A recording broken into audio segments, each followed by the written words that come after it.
그런데 시중에서 판매되는 일반 어묵들 문제가 꽤 많습니다.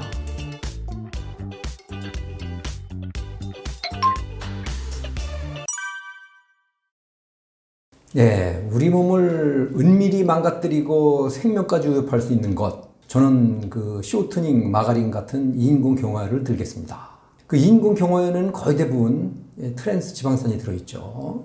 이 전문가들은 이 트랜스 지방산을 가리켜서 침묵의 살인자라고 표현합니다. 처음에는 먹어도 잘 표시가 안 나요.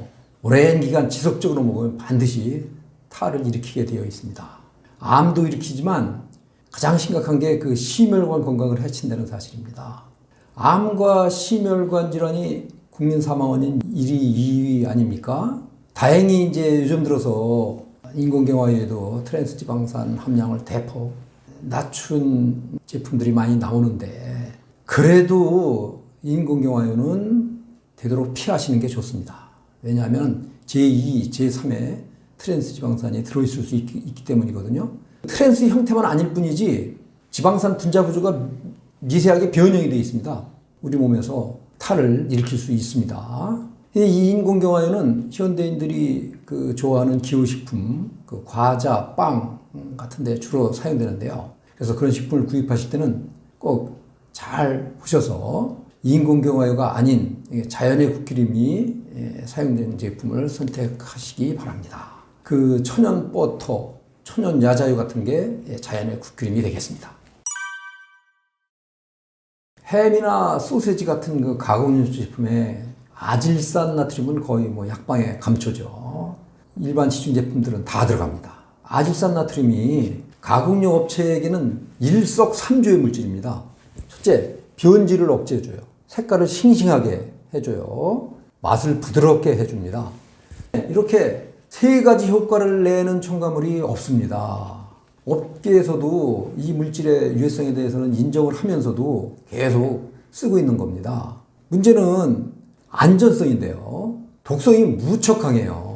얼마 전에 우리나라에서도 있었던 일인데 사망사고가 생긴 적이 있어요. 그 아질산 나트륨을 소금으로 잘못 알고 국에 넣어 먹고 곧바로 숨졌어요.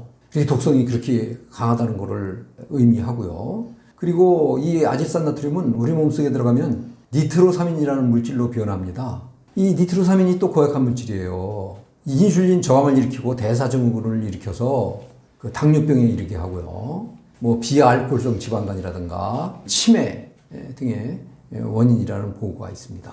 이런 가공 제품을 이용하실 때는 한 가지 그 팁이 있는데요. 되도록 그 채소하고 같이 드십시오. 왜냐하면 채소에 들어있는 비타민 C가 아질산 나트륨이 니트로사민으로 바뀌는 것을 일정 부분 막아줍니다.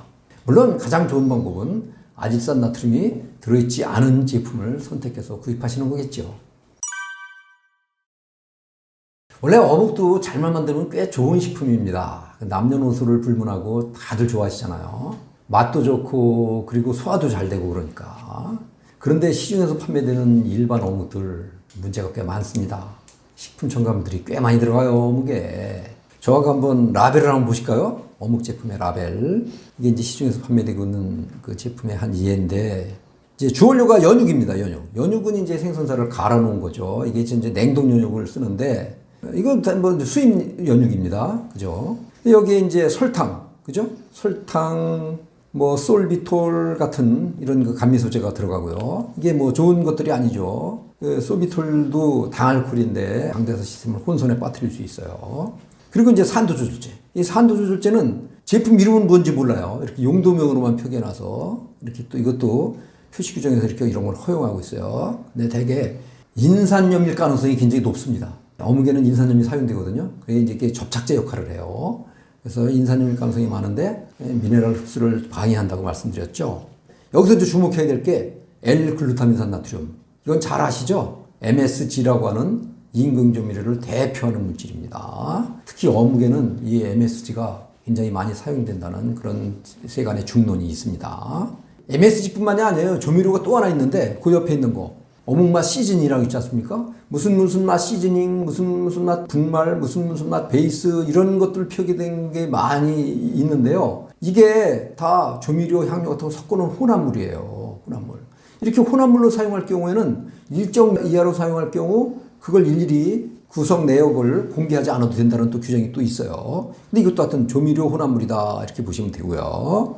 소부산 칼륨이라고 있죠. 변질을 억제하는 보존료인데 이것도 발암 의심 물질이라는 보고가 있고 유해성이 또 있습니다. 그리고 이제 맨 끝에 있는 효소 처리 스테비아라고 있지 않습니까? 이거는 이제 합성 감미료는 아닙니다. 천연 감미료긴 한데 천연 감미료라고 해서 안심하면 안 되는 게 환경 호르몬으로 작용한다는 그런 보고가 있습니다. 스테비아 성분이. 예. 그래서 이런 어묵은 별로 권해드리고 싶지 않고요. 대신 조금 안심하고 먹을 수 있는 어묵이 있습니다. 보통 일반 매장에서는 팔지 않고 친환경식 매장에서 주로 다루고 있는 어묵인데요. 지금 라벨을 한번 보시자고요. 연육을 쓰긴 썼는데 이거는 국산 생선으로 만든 연육임을 알 수가 있죠. 쭉 한번 보세요. 아까 보셨던 그 어묵하고는 완전히 다르죠. 예, 식품 첨가물들이 없습니다. 다만 하나 설탕이 지금 들어가 있는 게 눈에 거슬리는데 이 정도라면 충분히 대체 어묵으로 이용할 수 있다고 저는 봅니다. 풍미가 약간 가벼우면서 담백한데 그래도 꽤 맛있게 먹을 수 있습니다. 신선하다는 느낌이 들어요. 먹을 때 느껴져요. 가장 먼저 고기나 생선을 구울 때 조심하셔야 됩니다. 너무 높은 온도로 가열하면은 헤테로사이클릭 아민이라는 발암물질이 만들어질 수 있습니다. 특히 이제 태우지 않도록 조심하셔야 돼요. 탄 부위는 그 발암물질 덩어리라고 보시면 돼요. 그리고 두 번째, 튀김식품 만드실 때도 조심하셔야 됩니다. 역시 높은 온도로 가열해서 튀기면은 이번에는 벤조피렌이라는 발암물질이자 환경 호르몬이 만들어집니다. 물론 이제 벤조피렌 말고도 트랜스 지방산이나 뭐 과산화물 그런 해로물질도 또 많이 만들어져요. 그리고 세 번째, 아크릴아마이드라고 아마 들어보셨을 겁니다. 탄수화물 식품을 높은 온도로 가열할 때 만들어지는 발암물질이거든요.